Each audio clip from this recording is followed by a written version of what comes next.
పట్టభద్రుల ఎన్నికల్లో కాంగ్రెస్ పార్టీ అభ్యర్థి నరేందర్ రెడ్డిని గెలిపించాలని మంత్రి పొన్నం ప్రభాకర్ కోరారు. 8 మంది ఎమ్మెల్యేలు జిల్లా అభివృద్ధి కార్యక్రమాలు తమ బాధ్యత తీసుకున్నామని చెప్పారు. బీఆర్ఎస్ ఆర్థిక విధ్వంసం చేసిన తాము ఎన్నో కార్యక్రమాలను ముందుకు తీసుకెళ్తున్నామని వివరించారు. కరీంనగర్ లోక్సభ స్థానం నుంచి పోటీ చేసినటువంటి రాజేందర్ రావు గారి అందరం కలిసి ఇక్కడ మెజారిటీ ఎక్కువ తేవాలి అనేటువంటి ఆలోచన కొద్దీ మా కార్యక్రమాన్ని కొనసాగిస్తూ ఉన్నాం.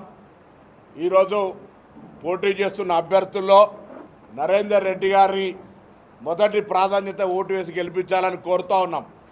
ఇదే కార్యక్రమంలో పట్టభద్రులందరూ కూడా రేపు 24వ తారీఖు సాయంత్రం 4 గంటలకు ఎస్ఆర్ఆర్ డిగ్రీ కాలేజీలో గౌరవ ముఖ్యమంత్రి రేవంత్ రెడ్డి గారు, గౌరవ పిసిసి ప్రెసిడెంట్ మహేష్ కుమార్ గౌడ్ గారు, అదే జిల్లాకు సంబంధించిన మీ ఇద్దరం మంత్రులు శ్రీధర్ బాబు గారు, నాతో పాటుగా మా ఇన్ఛార్జ్ మంత్రి ఉత్తమ్ కుమార్ రెడ్డి గారు కూడా ఈ యొక్క మీటింగ్లో పాల్గొంటారు.